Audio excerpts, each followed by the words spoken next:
ప్రతిరోజు ప్రతి గ్రామాలను విజిట్ చేయడం, అక్కడ ఉన్నటువంటి ట్రబుల్ మాంగర్స్ రౌడీ షీటర్స్ను పరిశీలన చేయడం,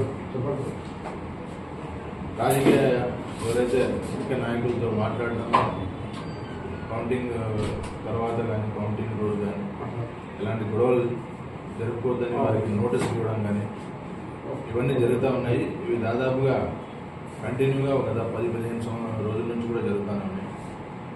సో పోలీస్ తరఫున విజ్ఞప్తి చేయడం ఏమంటే, కౌంటింగ్కి వెళ్ళాల్సినటువంటి ఏజెంట్స్ కావచ్చు, కడప జిల్లాలో కౌంటింగ్ జరుగుతుంది కాబట్టి అక్కడికి వెళ్ళే వాళ్ళు, అక్కడ కౌంటింగ్ ఏజెంట్గా పాల్గొనాల్సిన వాళ్ళు ముందుగా వాళ్ళ లిస్టు మాకు అందజేస్తే ఇక్కడ నుంచి కడప ఎస్డిపిఓ గారికి ఇవ్వడం జరుగుతుంది. అక్కడ ఎక్కడ ఉంటారు, ఎన్ని గంటలకు వెళ్తారు, 3వ తారీఖు వెళ్తారా, 4వ తారీఖు వెళ్తారా అనే విషయం కూడా మాకు తెలియజేయాల్సిందిగా పార్టీ నాయకులను విజ్ఞప్తి చేస్తున్నాం. ఎందుకంటే అక్కడ ఉన్నటువంటి ప్రతి అకామిడేషను, ఫంక్షన్ హాల్స్ అన్నీ కూడా పోలీస్ కంట్రోల్లో ఉండడం జరుగుతుంది.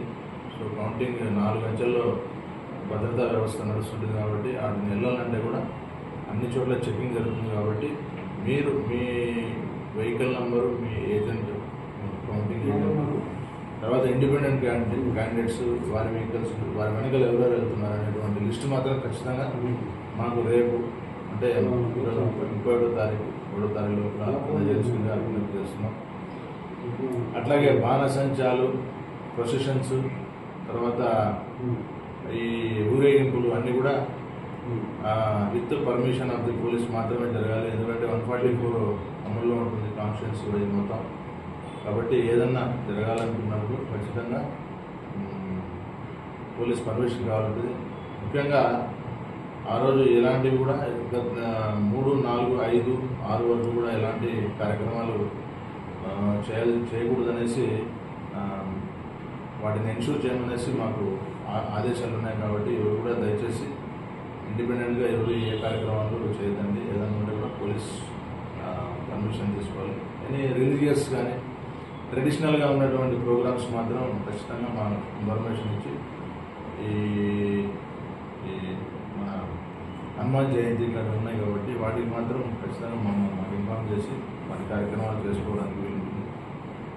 కాబట్టి అందరికీ పోలీస్ తరఫున విజ్ఞప్తి ఏమంటే, ఈ కౌంటింగ్ అయిన తర్వాత ఎలాంటి గొడవలు వాళ్ళు పంచుకోకుండా, ఎవరు కూడా దాడులకు పాల్పడకుండా శాంతియుతంగా పోలీస్ సూచనలు పాటిస్తారని ఆశిస్తూ సెలవు తీసుకుంటున్నాను.